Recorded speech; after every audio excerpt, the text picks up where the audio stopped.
Everyone, today is July 24th. This is the Lookout live stream covering fires on the west coast of California.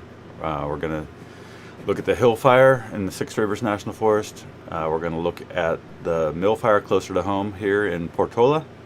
And we're going to jump over and bounce around all over Oregon. So, welcome to the Lookout. If you're just joining us for the first time, my name is Zeke Lunder, and I'm a geographer, work out of Chico, California, and I've been working in fire for about 30 years. Started my career on the last national forest, and then got into mapping right when they're starting to first do mapping on fires and taking plotters and other computers out to fire camps to make the maps for the firefighters. So I've spent my career since 1999 doing incident mapping and pre-fire planning. So I want to start off today with an apology and a correction.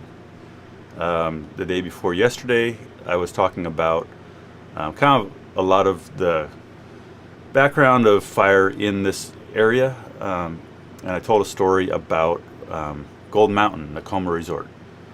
And that story was pretty much based on my experience of being out there 10 years ago. And I totally got it wrong. And I upset a lot of people who've been working hard to increase the fire resiliency. And also, I was super unprofessional because I worked up there for the folks there, and they trusted me with their their safety. You know, they hired me to look at their wildfire hazard, and at the time it was a real mess. And so anyway, I shot off my mouth in this broadcast, and turns out they've done a ton of work up there, and I got it wrong.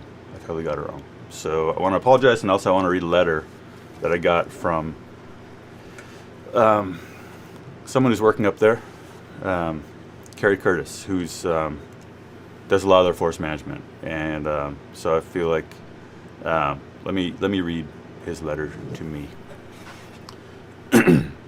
Hi Zeke, all I can say is wow. How can you paint such a poor perception of Gold Mountain without understanding at all that as a community we have accomplished what we have accomplished since you worked here 10 years ago?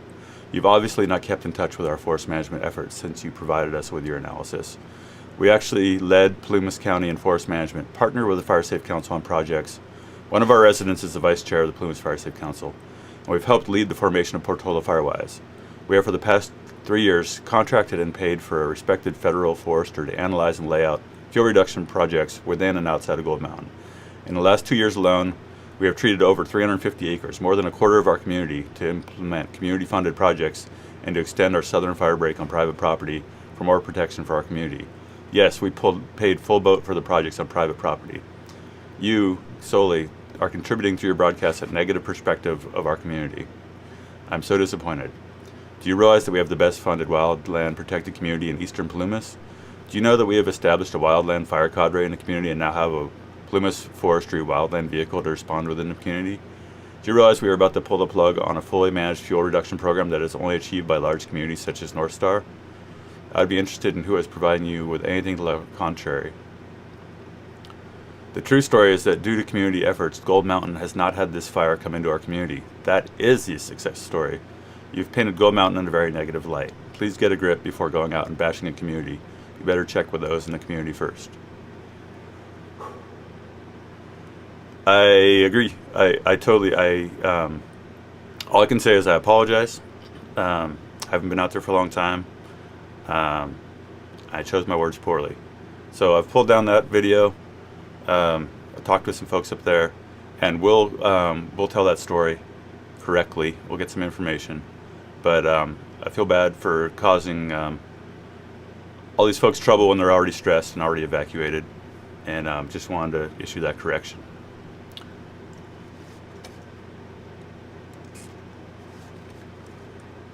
All right.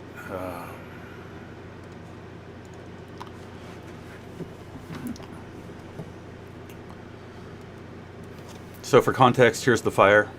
Now we're going to talk about the fire itself. But I feel really bad about having so royally screwed up that story. And I should have checked and should have talked to folks. Major mistake on my part. Here's Gold Mountain, Nakoma. Here's the fire. And they've done a lot of treatment out here, so I'm hoping I can get a map of all their treatment. And I want to put this in a little context of why I told that story. The reason I told that story is because of the vacant lot situation, which is the same in lots of places. They have a real challenge. I'm glad to hear that they're facing it, and they've got the commitment to spend money to do it. But I told that story because that story reflects a common theme through the entire Sierra Nevada and all of the West, of that land use planning is important and that vacant lots are a real obstacle. So it'll be nice to tell their story of how they are overcoming that obstacle. I mean, one of the ways that you have to overcome these obstacles is you have to pay a lot of money to make these things happen. So I'm glad they've found a way to pay for it. I'm looking forward to telling that story. And once again, my apologies. So the fire itself. Yesterday, the fire was really active. Yesterday, it started like this. Started like it is today. It was very smoky, very stable, not much fire behavior.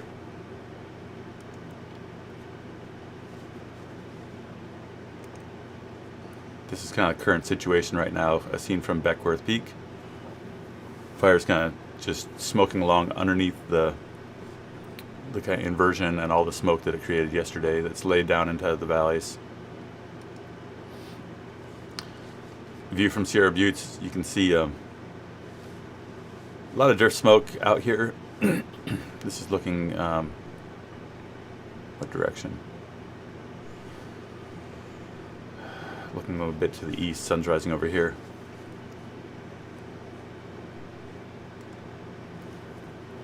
And here's the loop from yesterday, from kind of the peak burning period of the afternoon. You can see the fire here.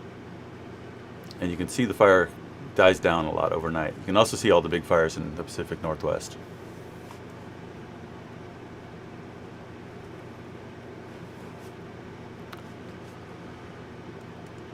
So what's in store for today? And we'll go back and look at the map a little some more in a minute. Today's supposed to be still hot, 92 degrees, 28% humidity. Humidity recovery overnight, 82%. That's high. That's really helpful for firefighters. With a low temp 59, like that fire starts to lay down when you get into those conditions. Like we wouldn't be able to do a prescribed burn with 82% humidity. So that'll help. That'll happen kind of tomorrow morning early. But we see this trend of pretty high humidity recovery and decent lower nighttime temps. This is really when we get a lot of our best firefighting done. The problem is that we still have really low minimum humidities and fairly high temperatures. So 17% humidity is super dry. 86 degrees is not cool. The winds aren't forecast to be extremely high, but the winds are forecast to be higher than they have been. So that's really the crux of it, is that if you look at, let's see this, yesterday, where are we at? Yesterday morning it was like this, and then about noon that smoke peeled out. So here's yesterday morning, North Portola cam, 11:30. Here's at noon, and kind of right on the dot at noon, fire got extremely active. Now the good thing is that the bulk of the fire moved away from Portola, and it really didn't spread that fast. You see it was kind of starting to chunk down the hill here by 6 p.m. and for the rest of the day it didn't really make much progress in that spot.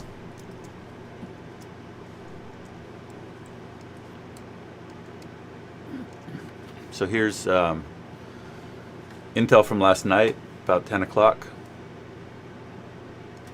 And then here's kind of a day's growth. So this previous one was from early yesterday morning, I think. And so this growth is kind of the 24-hour growth on the fire. And we talked about how fire kind of has windows of opportunity, and if it spread, uphill 2 miles yesterday and the conditions are the same today, it's going to spread without suppression. It's going to spread another 2 miles. So the problem yesterday was they spent a lot of energy on spot fires, and these spot fires, they're hitting them hard with tankers and helicopters. And this spot too, you can see it ran out of slope. They painted the heck out of it. But those, as long as you've got spots, you spend a lot of time fighting spots. And kind of the story of yesterday too is when you got a lot of smoke at the head of the fire, it's really difficult for them to get in and work at the head. So the fire still isn't that much closer to Portola than it was night before last, but it has advanced quite a bit down to the east. Here's Nakoma, Gold Mountain, and so it's kind of on the hill above the community.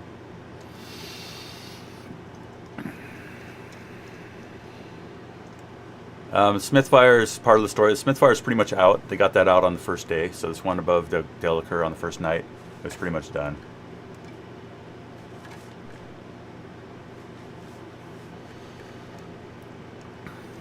So what do we expect to happen today? Worried about the winds again. Yesterday there was some big buildup of thunderheads out to our east around the state line and into Nevada. We were worried about outflow winds from that, and they didn't really materialize. So let's see if you can see that on our animation from yesterday. You can see here, this is yesterday at about 1500, about 3 o'clock yesterday. Huge thunderstorms out here in Nevada.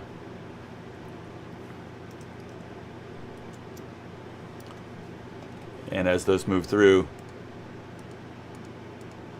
a lot of the outflow winds kind of blew out to the east. So likely that'll, if we have a strong prevailing wind, I don't know to the extent which that'll keep the outflows from happening, but we had strong outflow winds when I was there in Grey Eagle on Saturday. So that's definitely the concern, is like the fire's going to kind of stay subdued until about noon, and then it's really going to go to town. I talked last night, so the Firestorm is the company that owns the company that I founded and work for, and we've got, I think, 5 crews, 5 20-person crews on this fire. And so I talked to a few of my work buddies who were there yesterday, and they said, yeah, come around 1 o'clock, the fire just really became active. And so one of the kind of pieces of drama yesterday on this fire was, Watch Duty called it a slop or a spot. Technically, a spot is something that's not connected to the actual fire, and a slop is something where the fire gets over your line and keeps going, but it's actually connected to the main fire. So yesterday we had a slop over here, and if you look at the perimeter from the night before last, you can see that it hasn't really grown in the original kind of origin of the fire. The fire started here, and it also started up here. 3 fires that have burned together. So yesterday what happened is there's a combination of hand line and dozer line up this flank, and you can see that on today's operations map,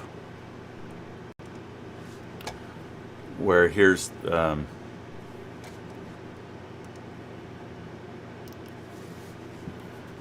origin down in here, and they've got dozer line kind of push this whole flank and plan dozer line to keep going. And there's a lot of dozer line out there that we can't see just because dozers move faster than mapping.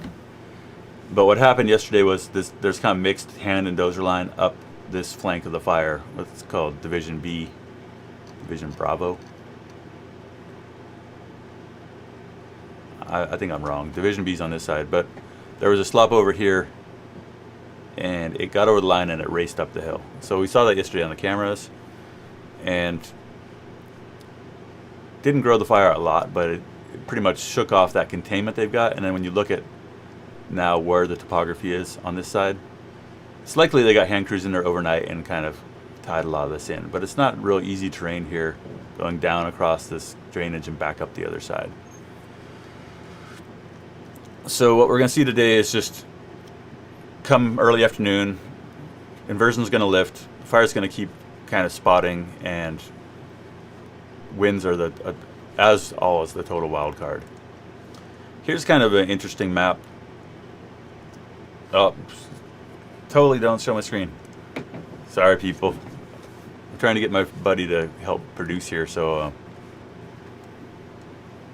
Jesus Christ.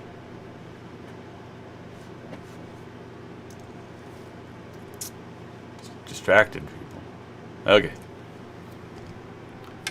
This problem going live, no editing.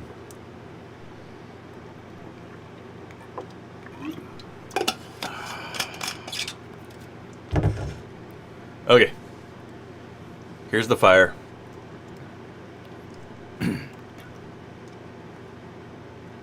Green line is day before yesterday. Red here is where it kind of got loose yesterday and kind of spread outside their line. And so they had kind of a dozer line up through here, and it kind of is now over that original line, and kind of as of kind of last night, it was uncontrolled on its edge. You can see here that most of the growth on the fire kind of actually pushed out to the northeast, which is what we expect with a southwest flow. So since the night before last, it kind of filled in this gap here, didn't spread a lot towards Portola. The ops map here shows that dozer line, slop over.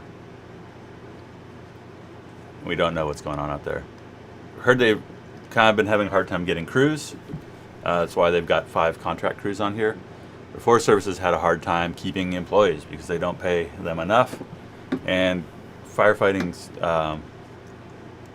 awesome, fun, exciting work, but it's hell on your family, on your body, on your adrenals, on your mental health, and less people want to do it for crap wages. So that's part of the bigger story of what's going on all across the board with wildland fire.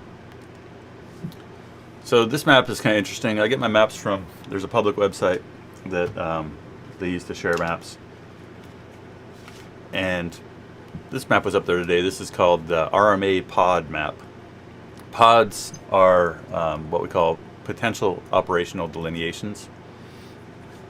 And basically,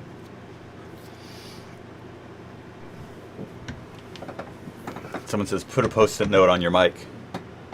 Good call, yeah. Put a post-it note on my forehead so if I'm looking at myself on the screen. Okay, pods, kind of a cool idea that the Forest Service has been working on, potential operational delineations, which is the idea that you build boxes before the fire happens based on where you can control a fire. So right now this fire is kind of backing down into Corman Creek, the West Fork of Corman Creek. Once it gets across that creek, it's going to, if it does, it's going to have the slope with it to run up the hill.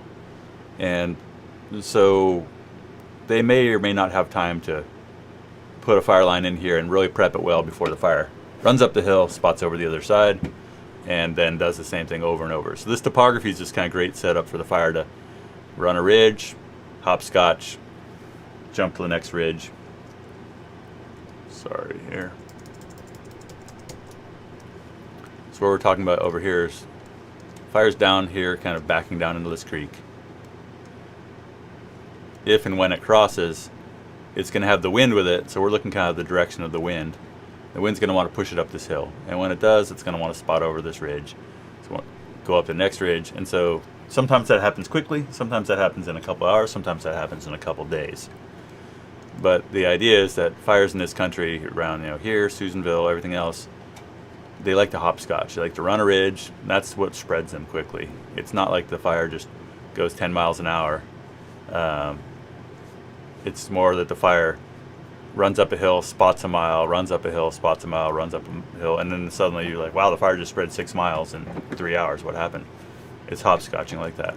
So the idea with pods is that on big campaign fires, you need time to prep a fire line and often fire it. Put fire on the ground, light a backfire, and go from having a 20 or 30 foot wide dozer line to having a dozer line plus 100 feet, 100 yards of black on the ground. The problem in this country is that firing is, firing is the only thing that helps us contain fires once they get to a certain size, but it's also can really increase the size of the fire, and it often doesn't work. During the Dixie Fire, there were lots of firing operations that either didn't hold or burned tons of private land. And so there's kind of this generational trauma now in the fire industry, in ops folks, of putting fire on the ground when it's dry. And that's a good thing, but it's also sometimes firing is the only thing that stops these big fires. So one of the thought processes of these pods, these polygons, is that before the fire you draw out, hey, if we have a big fire that burns for 4 days, where are we going to contain it? Where's our best bet for containment? And then people are trying to prioritize these corridors for prep work. So hey, there's a road here that we think we can use. Well, let's get some money together and cut all the snags along that road, so it's safer for firefighters when we use it on a fire. Or let's put in a fuel break here, and then we'll be able to more easily fire off this ridge when the fire gets there. A lot of that is still just theory. It's easy to draw lines on the map. It's a lot harder to actually do the work and maintain it. So what this is these are potential fire line locations, and then they're coded by kind of ease or likelihood of success. So this box here is like coded red, like, hey, this is not going to be easy to hold and it's a low probability of success. This blue line out here is a high probability of success, but you have to give up all that ground. And so this is the first time I've seen one of these like published early in a fire. Let's see if I can find the legend here. But this is the kind of thing that you can, so here they give kind of a suppression difficulty index and potential suitability. So, you know, hey, we think there's a 75% chance to 100% chance that we could hold this blue line, but there's only a 10% chance we'd be able to hold this. So, pods is thinking big. Ideally, we would come out here and we would put in these lines, and then we would do prescribed burns. We'd put in a fuel break out here, and we would burn this in the fall or in the spring or sometime when we have a low probability of escape. And that would allow us to kind of create a regional scale reduction in fuels that then would help us contain a large fire. But since we aren't doing that work at scale and we're not putting fire on the ground, a lot of this, we're at the mercy of the winds and we're at the mercy of the fire. All the aircraft make a huge difference, but as we've said before, yesterday they chased a lot of spots, and once it gets dry and hot and windy and the fire starts running and spotting, aircraft don't help. So we're at the mercy of the winds. If we get big thunderstorms and outflow winds this afternoon that blow the fire up, that's the problem. The big thing to watch today is if the fire crosses this canyon, it's going to make a slope-driven run up Beckworth Peak, and it's really sparse out there, right? So great, it's good for control with aircraft if you can see it. If the fire's making a huge run and it's just dark smoke out here and they can't get in under the head, it's going to be a grass fire that runs out towards the desert. And the bad scenarios, if it runs up here, spots out into this heavier timber here, runs this, spots out into here, we could see this fire make its way out to Sierra Valley. Totally at the mercy of the weather and the smoke. And another thing that we're at the mercy of here is aircraft availability. So right now there's not a lot of fires going on in California, but there are fires in Oregon. If we pop some new initial attack, then we get competition for the aircraft we have. Yesterday, the air tankers out of Nevada City ran laps all day, and they ran like at least 12 flights from Nevada City out and back with 2 aircraft.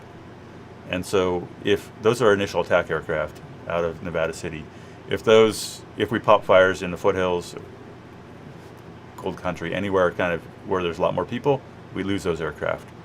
So just because you can't really count on aircraft as your strategy, because the priority is always initial attack and fires that are immediately threatening communities. So that's a lot of talking. What can we do here? There we go. So we'll just kind of keep going across our stuff here. Right now the humidity showing is 89% in Portola. That's great. And so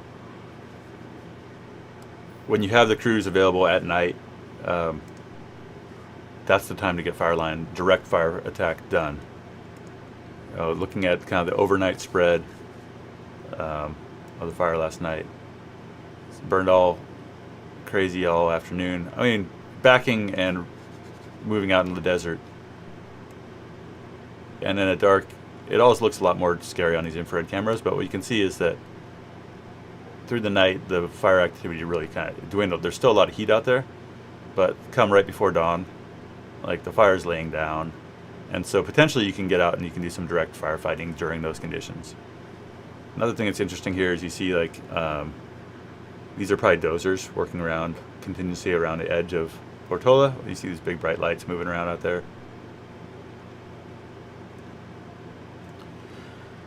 The problem is that just there's a pretty narrow window at night that they can get work done, and if they don't have the crews available, they don't get that direct attack done. And then the big problem also is that this afternoon, when it starts flaring up and torching, it's easy to lose that hand line. Heard from the crews that I talked to last night that the IC trainee on this fire is not keen on firing. That they're not keen to put a bunch of fire on the ground. Understandable given the dry conditions, but also it just makes it that much harder to hold a fire line. You scratch a little line out there in the dirt. If you can fire it and snag it and hold it, then you increase the width of that fire line from 5 feet or 4 feet or 2 feet to a couple hundred feet. But you're also running the risk of bringing more fire closer to the community, and no one wants to have that on them. If that part of the fire stops, someone can say, oh, you lit that fire, and then it burned down the town. So a lot of this comes down to a lot of the tactics come down to the experience and don't know how to put it, is the willingness of people to take risk when there's already a disaster going on. Bringing it all back onto one person, an IC or an ops chief or something. One of the problems is that we need to socialize the risk of all of this. Right? Like, as a society, we've created the problem by putting out all the fires. We've made the decision as a society that we're going to put out all the fires for 100 years. And now when it comes time to manage the consequences of that, often the risk gets dumped onto a single individual. So either that's the operations chief, or that's the burn boss that wants to try to do a prescribed fire to make the community safe. But if we lose that burn, it's not like the whole society says like, yeah, it's our fault too because we agreed politically that we were going to put out all the fires. It's like comes back to that one person. Comes back to me as the burn boss.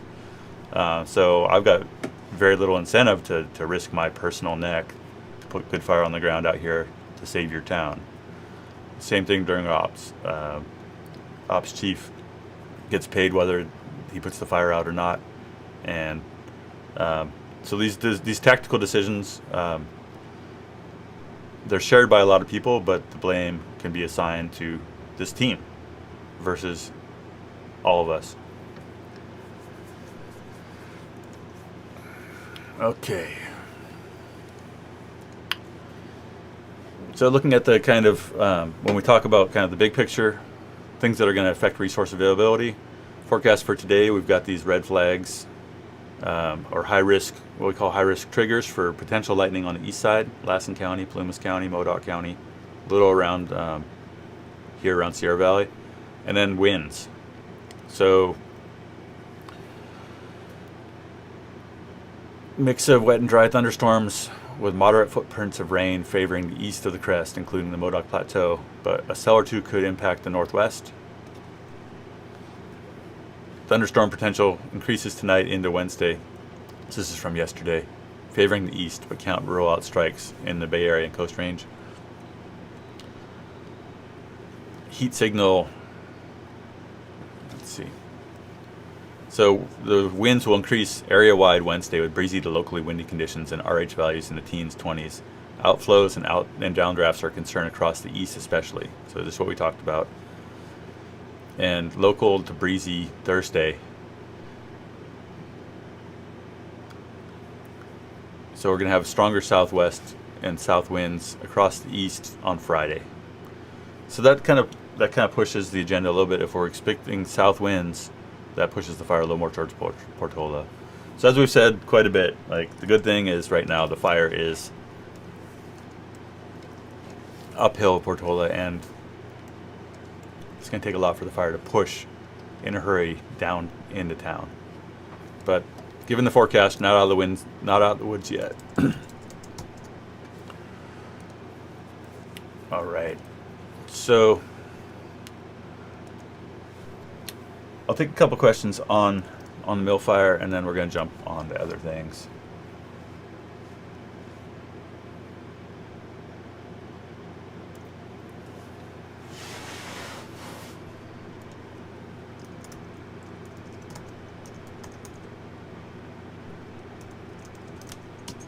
I want to thank you all for your donations to keep this channel on the air. Also, the merch. You can go to our website. You can get Lookout T-shirts, Lookout hats, Lookout stickers.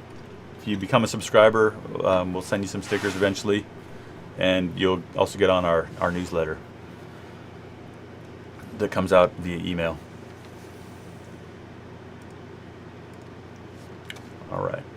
Now, last thing before we go on to the next fire is just another thing was in the mapping folder this morning is snag hazard, which I think is kind of an interesting map where they look at where they've already mapped kind of mortality or mass die-off of trees, and then they overlay that with the fire. So you can see that kind of to the north of the fire, which is in a place that hasn't really spread into yet and likely won't, they're mapping a big pocket of snags. Snags are dangerous just because you put a fire line through a snag patch, then the stuff on the fire side burns, and you're out there mopping up 2 days later and trees are falling down.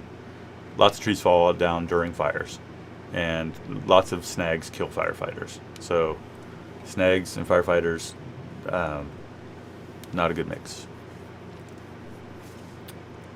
All right, we're going to jump to the hill fire, Six Rivers National Forest.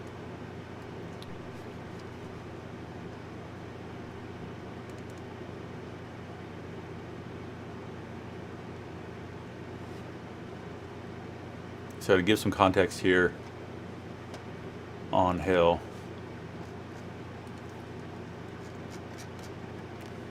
we're over here by the coast. Here's Arcata, Eureka, Willow Creek, Burnt Ranch, Highway 299. Most of the people in this country live along the highway. Just like Plumas County, people live along Highway 70, Highway 89. And so hill's been burning for at least a week. And they had some problems there yesterday. All in all, if you look at the white line being yesterday's perimeter and the red line being today's, you can see that the fire didn't grow at all for 95% of the fire. But it did grow a little down here, which looks like firing on a road. And the bigger issue is that it slopped over this mountain, Sugarloaf Mountain. And so now, likely they got on this big time. I mean, they got on it with a lot of aircraft and helicopters yesterday, and probably not a problem. They'll probably hook it, but I don't know, man. Look at that. It's a freaking rock pile, and difficult. We've talked a lot about how difficult it is to fight fire in the Klamath and Six Rivers. So, tough thing about this side of the fire versus the other side is that the wind blows, the prevailing westerlies here blow the smoke out to the east, and so it's harder to use aircraft on the east side of these fires usually, versus this west side. The smoke gets blown this way, and it leaves clearer air on the windward side for aircraft to work. So your best tools for picking up spot fires are Type 1 helicopters and retardant. And if the fire was, they've lit a lot of the slope on fire. So you can see the red is stuff that got fired yesterday, and the orange is stuff that got fired yesterday. So day before yesterday and yesterday. So they're working on increasing the black and pulling the fire down the hill to kind of fill it in so it can't make runs up and out. But in doing that, they're creating a lot of smoke, and they're also creating the embers that cause the spot fire. So kind of a bad combo. Embers go where smoke goes. So if you're on a fire, and you're standing in the smoke, the wind's blowing smoke right in your eyes, it's likely blowing embers around you too. So you're kind of creating a problem in that, creating heat, creating smoke, create a spot fire, and it's in the middle of the smoke, and it's harder to get the helicopters on it. Other than that, the fire's looking really good, hardly any growth. Like we said, it grew into this purple, which is a 2022 fire, and was really easily controlled in that. And so past fire on the landscape contains new fires, up to a point. All right, so I'm going to jump up to Oregon.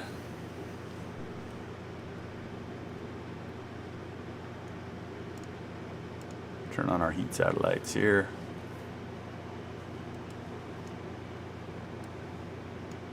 Oregon's got a lot of fires, and it's been a little hard for us to cover them just because I've been banging this thing out and going to work. So we're looking kind of for where there's the red dots. The red solid fill here is perimeters from National Fire Service. So a lot of the stuff that's showing up here red is actually kind of out. So let's just real quick make that a little easier to see.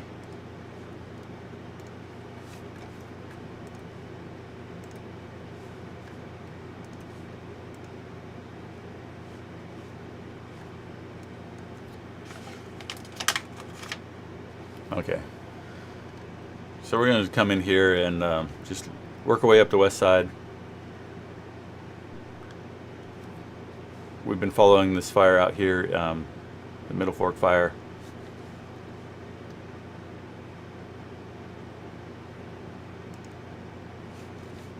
That's slowly spreading out in this lava. And we've talked about, how it's not really easy to put a fire out in lava, and it looks like it's a low priority. Not a lot of growth on these other fires we're looking at. The Pine Bench fire has been one of the more active ones. It's along Highway 138. Like we said on the first day, it kind of ran out of slope, so it doesn't have a lot of slope it can run up. And when you look at this shape here, that might be even like aided by firing operations to try to kind of wrap around this side so this fire can't get out to it. All this yellow though is places the fire's kind of out or not showing a lot of heat. So this fire is kind of growing on growing up canyon and growing kind of back to the northwest into this area that burned about 12 years ago, maybe more, 16 years ago. This fire, the Beaver fire, has been kind of growing somewhat steadily, but also in the middle of nowhere, and also it's kind of run a lot of the slope it has, and so a lot of it's backing. A lot of these fires, as they're backing, are doing really good work. And the problem, as we've talked about, is that they might not be doing good work for you if they're still burning in September. So there's this trade-off, like, yeah, you're getting good fire effects, it's backing down. Can you button it up by the middle of August before you get big east winds that are going to carry it out to the west and cause enormous problems? So most people's instinct is to not do that, to go direct and put these fires out. But as we've seen, you've got fire all over Oregon, and so you have to kind of triage. This fire here around Dorina, the Lane 1 fire's marginally active. And Chalk is one of the bigger ones here, and it's steadily growing slowly. Also kind of has run a lot of the slope it has to it and is flanking and backing. So that's about it for what we're looking at on the west side. No major growth to report on these. They're all kind of steadily chunking along. The big issue in Oregon is these mega fires burning out in the sticks. So here's Burns, junction of 395 and Highway US Route 20. This fire's massive and continuing to grow, and we've spent $28 million on it to date. 140,000 acres. $28 million. $500 an acre. This fire here, north of Burns, got a lot of heat in it. We talked about whether or not this just might burn this entire area here, and I don't have good intel on what resources are for these fires. But what we've seen on this fire is it's every day it's kind of chunking off like another 5 to 10,000 acres.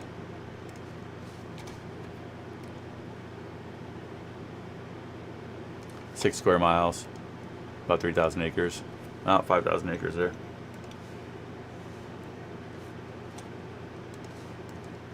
Coming up north, there's some other new fires on the Ochiko. They just don't have a lot of resources, and these fires end up being a lower priority because there's not a lot of people out there, not a lot of timber value. So just steady growth. We expect these fires to grow together here. This Lone Rock fire has just steadily chunked its way down. The good news here is it doesn't look like it's crossed Highway 19. So maybe they'll be able to kind of keep it somewhat contained. But when you don't have that many resources, I think it's useful to look at the scale here and say, like, how many firefighters would I need? How many dozers would I need? This fire,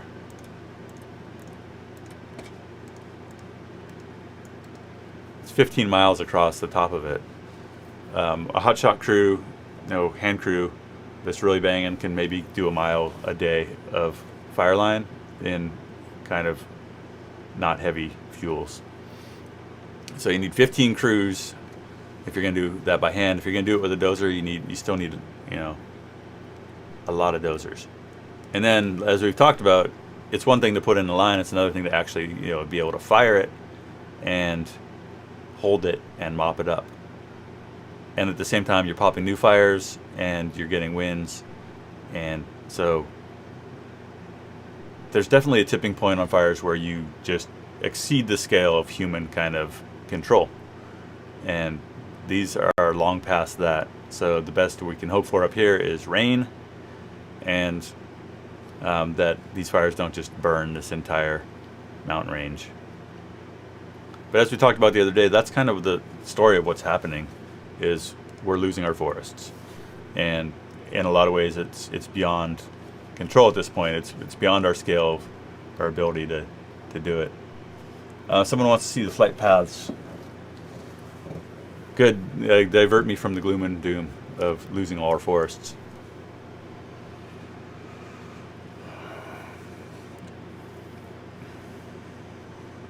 Morgan Miller. So check out Flight Radar 24. Let's put a link in the summary. Flight Radar's real-time aircraft mapping.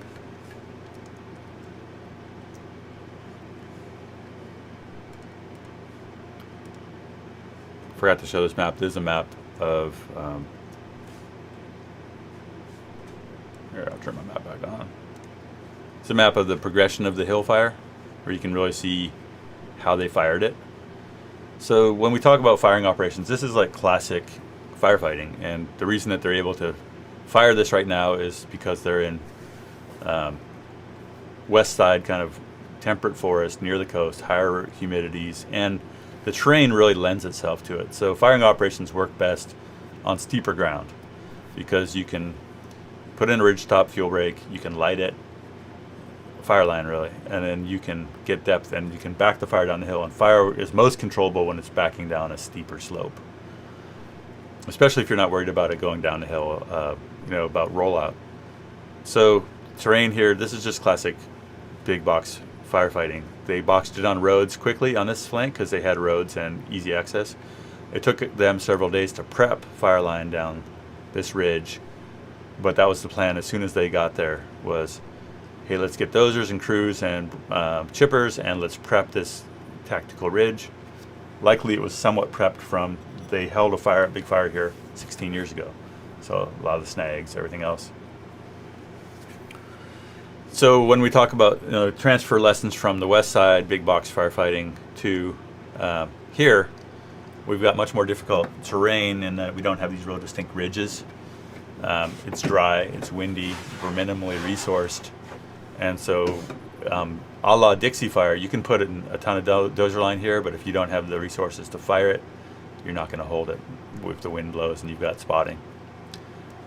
Someone's asking about the Durkee and Cow Valley fires. The black is an area that's already burned. 135,000 acres on Cow Valley, and cost to date $8 million. All this yellow is cooling off, so Cow Valley is kind of active here on the north near Pleasant Valley. It made a big run yesterday here out towards Route 84. So you can see that it's actively burning along a pretty broad flank on this side. Likely they'll fire off when it gets to the freeway, and hopefully that's done. In the meantime, over here, Durkee is very active, and there's a new, I don't know what's going on out here. It's interesting that Durkee's not mapped. This might be something new. And then there's another big fire out here burning on the Snake River. And just like we have got elsewhere, the Snake River, you end up having problems with up and down canyon daily winds. Fires here often run up or down the canyon.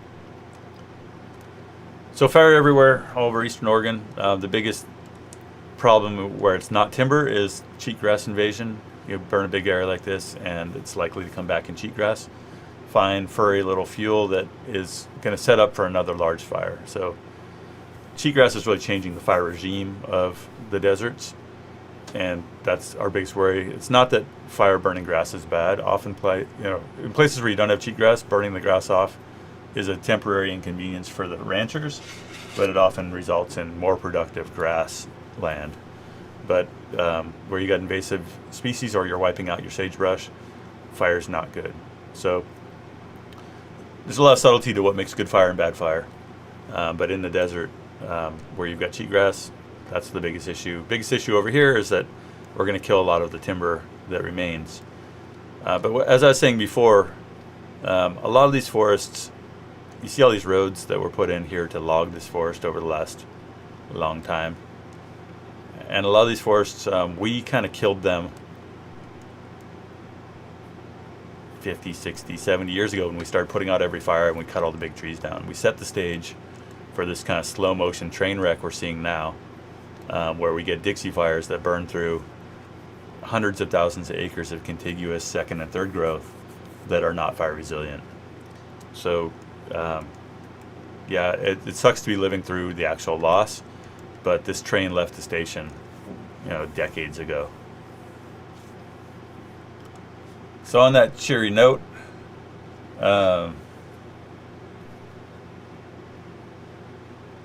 Valea Brown says, we hear the Durkee fire has the most air support in the nation. Will they pull air support off of Durkee to the Gold Complex? I think one of the questions I would have is well, is that going to make a difference whether or not they do?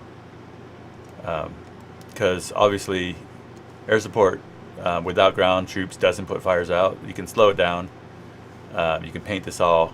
You still, unless someone goes out there and it's different in the grass and scrub.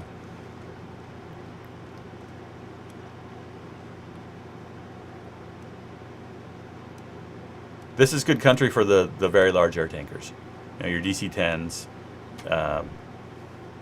because you can paint a really heavy, thick line out here that actually might stop the fire. In timber, not so much. So I don't know what will happen. There hasn't been a lot of heavy air tanker use on gold, in large part because the column kind of is blocking where they'd be most useful. And it's not a very big fire. All in all, this fire is only a couple thousand acres versus your fire up there that's over 100,000. So hard to say. The bigger competition for heavy air tankers is initial attack on new fires that threaten communities. So we'll see. All right, with that, thanks for watching, and I'm going to be traveling tonight and tomorrow morning, so might be able to do something tonight. We'll do something for sure on the mill fire if it is super active this afternoon. Otherwise, might not be on here tonight or tomorrow morning. But you can check out the Facebook and the Twitter to get kind of more real-timey stuff. So thanks for your support, and we'll see you all soon. Good luck.